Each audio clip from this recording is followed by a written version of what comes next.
और अब देखते हैं खबरें पॉजिटिव। कोरोना से बचाव के लिए बनाए गए टीके के दुनिया भर में 2 शॉट्स लगाए जा रहे हैं, लेकिन एक नई स्टडी में खुलासा हुआ है कि जिन लोगों को कोरोना संक्रमण हुआ था और जो अब ठीक हो चुके हैं, उन्हें सिर्फ 1 डोज देने की जरूरत है। मॉडर्ना और फाइजर की वैक्सीन को लेकर मशहूर हेल्थ साइंस वेबसाइट medRxiv की स्टडी में 109 लोगों में एंटीबॉडी रिस्पॉन्स का अध्ययन किया गया। भारतीय अर्थव्यवस्था की रीढ़ यानी खेती के लिए कोरोना की आपदा अवसर में बदल रही है। कृषि उत्पादन में इजाफा होने के साथ साथ फॉरेन ट्रेड में भी हिस्सेदारी बढ़ी है। इस समय अंतर्राष्ट्रीय बाजार में चावल, चीनी, गेहूं, मक्का समेत तमाम कृषि उत्पादों के दाम में बेतहाशा बढ़ोतरी हुई है। इससे भारत के निर्यात में भी इजाफा हो रहा है। अप्रैल से दिसंबर के दौरान गेहूं के निर्यात मूल्य में पिछले साल के मुकाबले 456% की बढ़ोतरी हुई है। गैर बासमती चावल के निर्यात के मूल्य में भी करीब 123% का इजाफा हुआ है। रेलवे ने यात्रियों को सुविधा देते हुए अपने UTS ऑन मोबाइल ऐप पर अनारक्षित जनरल टिकट की बुकिंग एक बार फिर शुरू कर दी है।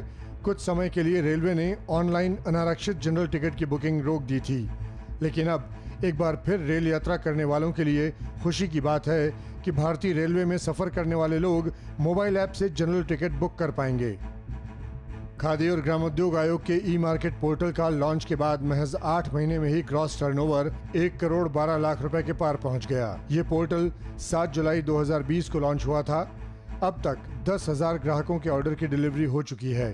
प्रति ग्राहक 11,000 रुपए की औसत ऑनलाइन खरीदारी हुई।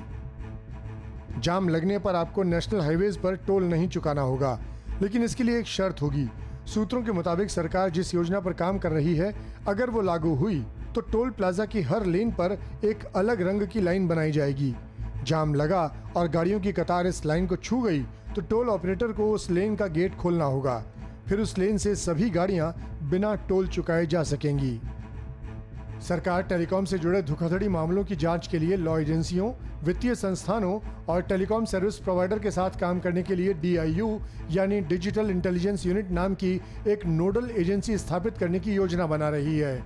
इसका उद्देश्य भारत में डिजिटल धोखाधड़ी से निपटने में मदद करना है। अप्रैल से बैंकों में पड़े आपके फिक्स डिपॉजिट पर ज्यादा ब्याज मिल सकता है। ऐसा इसलिए क्योंकि रिजर्व बैंक ब्याज दरों को बढ़ाने की योजना बना रहा है। हालांकि अगर आप बैंक से लोन लेते हैं तो आपको ज्यादा ब्याज भरना पड़ सकता है, क्योंकि जब RBI ब्याज दरें बढ़ाएगा तो बैंक डिपॉजिट और लोन दोनों की दरें बढ़ेंगी। ब्याज दरों को इसलिए बढ़ाया जाएगा क्योंकि महंगाई को काबू में करना है। परवाह देश की, सोमवार से शुक्रवार रात 10 बजे TV9 भारतवर्ष पर।